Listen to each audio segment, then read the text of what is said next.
In this episode, I want to talk about traveling on AIP, which can be tricky, but definitely doable.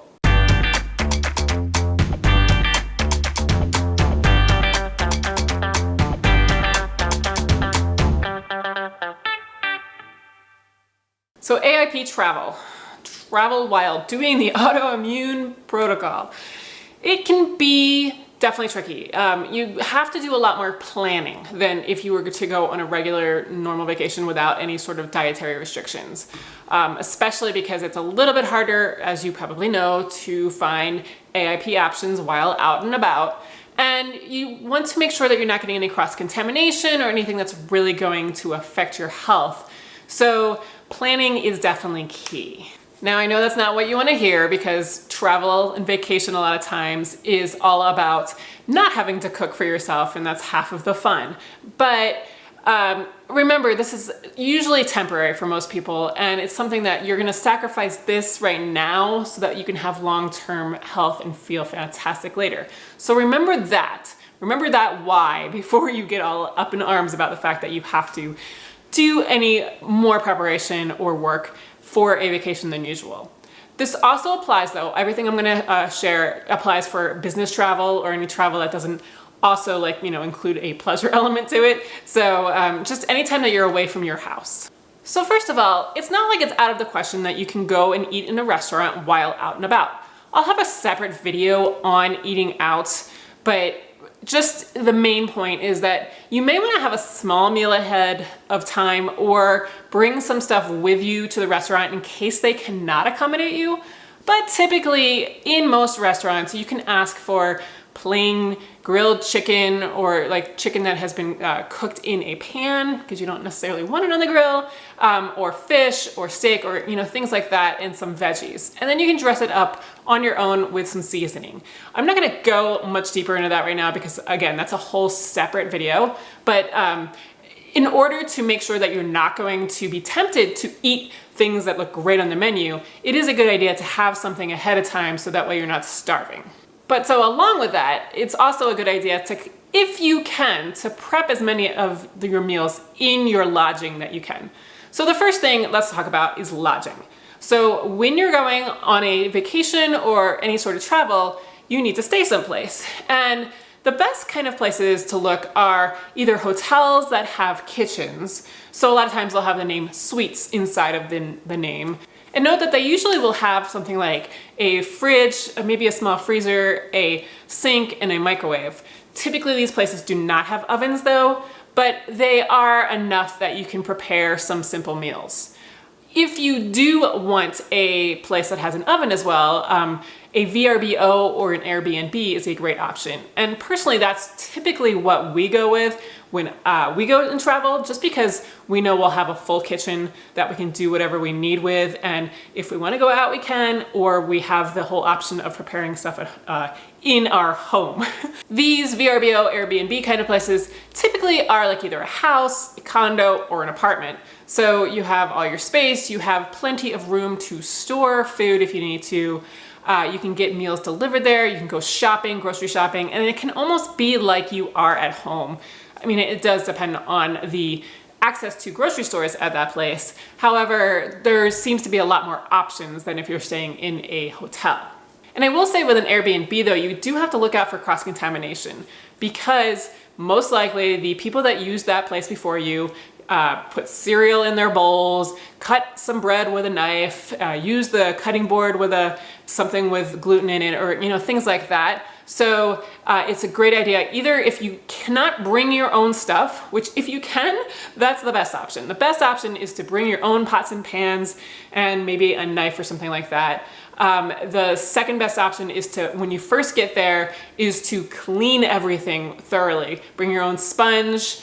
That just is for cleaning, and clean everything. I know, so much fun for your vacation, but clean it all and then let it dry or put it in the dishwasher and then go ahead and use it. But I wouldn't just take it straight out of the drawer and use it, because again, you don't know what it last touched, and you don't know how well the people that were staying there before you washed it. So it's just a safety measure, especially if you are very sensitive to gluten or any sort of other thing, or, you know, like if you're doing AIP, you really want to kind of differentiate whether or not you are having issues with any of these foods. So really just don't take that chance. Make sure you wash it or bring your own stuff. So another option is to stay with family or friends. And if you're gonna do this, I would definitely have a conversation with them ahead of time, letting them know that you're on this particular diet and why. Keep it all about you, saying, I want to feel better. I have been feeling all of these autoimmune symptoms. I have, you know, life has really gotten hard for me. My quality of life is suffering. And I mean, like, explain all of this, but do not, whatever you do, make it about them. Do not say it's a judgment on them. Like, do not say like, oh, I'm eating healthy now or anything like that. Don't do that, because they're gonna take it the wrong way and feel that it is like dogmatic on your part, and it's gonna put them on the defensive. So just don't do that. I'll have another video about that someday, but just, you know, note that people tend to try to sabotage and try to maybe tempt you with other foods if they don't understand your why. So if you keep it all about you, then it'll be a lot better.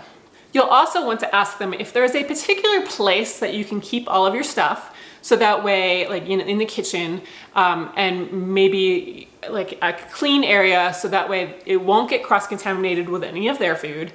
And also really try your best to stay out of their way. Try to do everything without really impacting them if you can. I know it's hard sometimes, but really, again, people don't quite understand a lot of times why we're doing this, and especially if we are invading their space and then having all of these like diva kind of requests, it's not gonna work well. So try your best just to be as, you know, non-impactful as possible. And another option of places to stay is a hotel that doesn't have a kitchen, but that has like a mini fridge.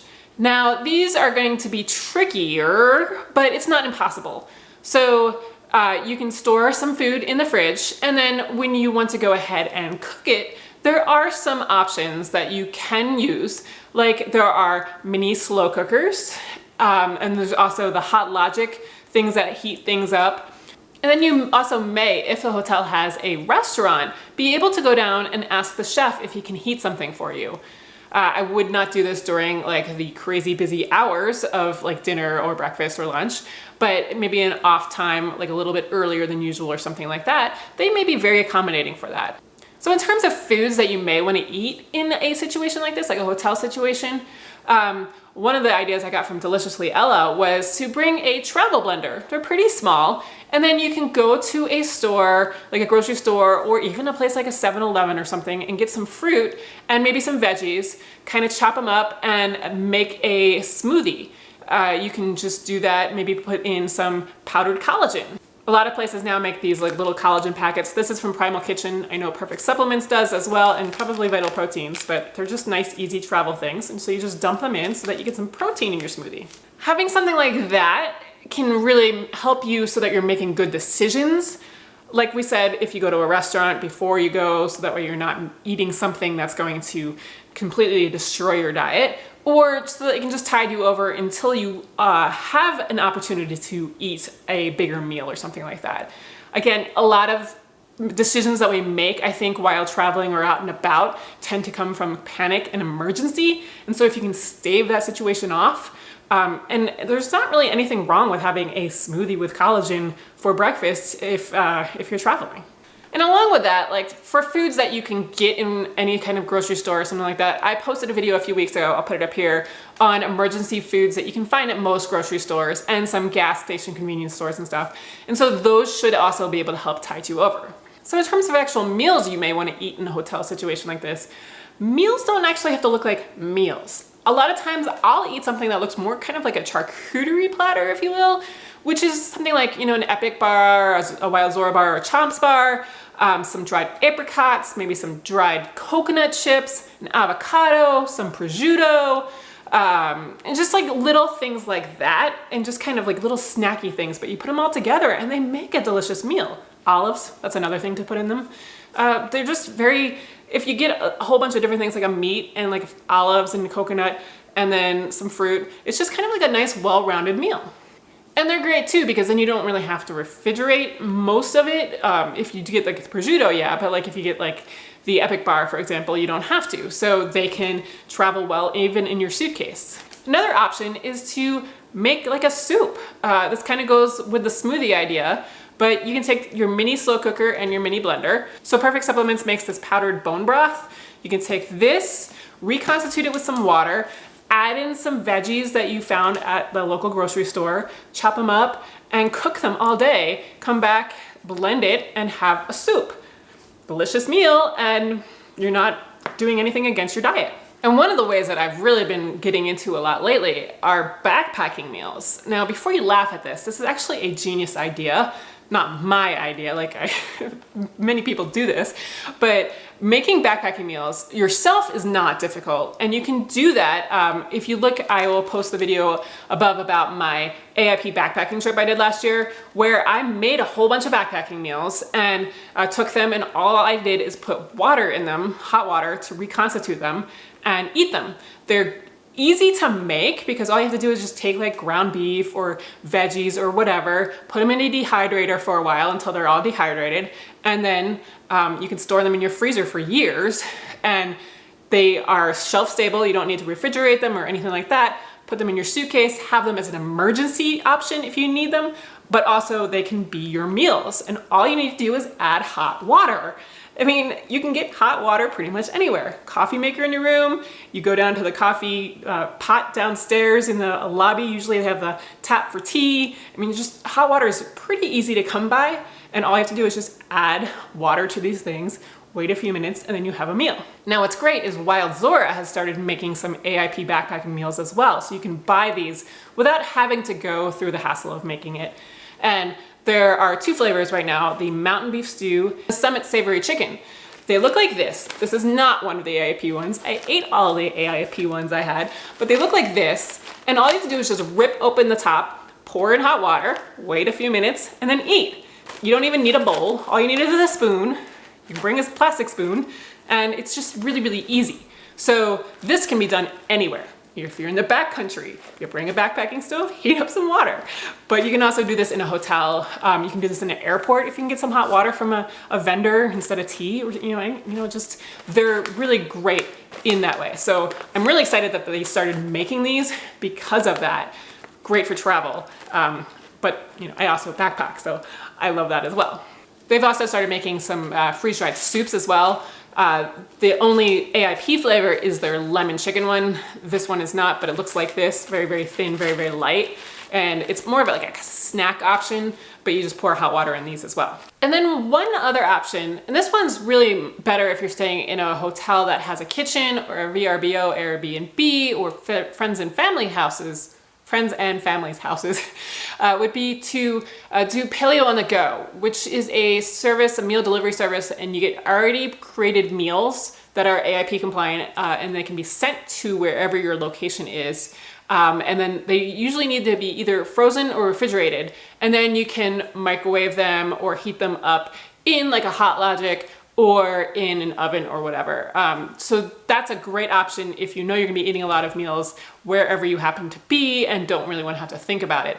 This is the equivalent to like not having to think about your meals, I would think. And then in terms of getting to wherever you're going, so if you're flying like on an airplane, it's pretty much a good assumption to think that you're not gonna be able to find too many AIP options in an airport. There are some places that are getting a little bit better about it. Like I live in Denver, and DIA does have like Root Down and Mod Market, which do have some options that would work for you. And you can usually find some like fruit in some places and maybe some salad options, but it's gonna be very limited. So it's better if you bring a lot of food with you on the plane, so that way you don't have to worry about it. Even if it's gonna be a short trip, like a quick 1 hour jaunt somewhere, still bring more than you think that you would need because of delays, and you just never know. Some of the options that I always bring with me on a plane are like Wild Zora bars. They do have 2 AIP compliant ones, which they're Mediterranean lamb and their apple and pork one.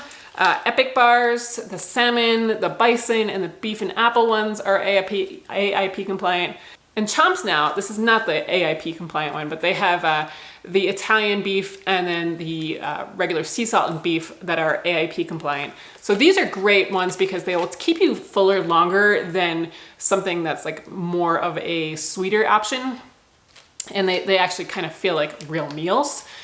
And you can also do like a snack ball kind of thing. Power Balls makes AIP compliant ones, but you can also make your own. You can bring freeze-dried fruits. I got these at my local Kroger. They just are freeze-dried mangoes and strawberries, blueberries, and bananas, but things like this are nice and light. And you can also mix them with something like toasted coconut chips. Dang makes this just lightly salted one, which is AIP compliant. But then you can also make your own toasted coconut chips, make kind of like a trail mix, which would be delicious as well. I also like Peak Tea makes these little tea packets so that you can just pour, like, it's basically powdered tea into a glass of water and mix it up. And so that way it's a little bit of a different drink than just water if you want something. And then again, the backpacking meals, if you just need to add water, those are great because you can usually find hot water pretty much everywhere you go. Like even on an airplane, you can ask for hot water for tea. So just use that, pour it in there, and you're good to go. Some other things you can bring on are like sausage patties. You could make roll-ups from crepes or like my AIP flatbread with some turkey and lettuce, stuff like that, just on the airplane or bring it in the airport.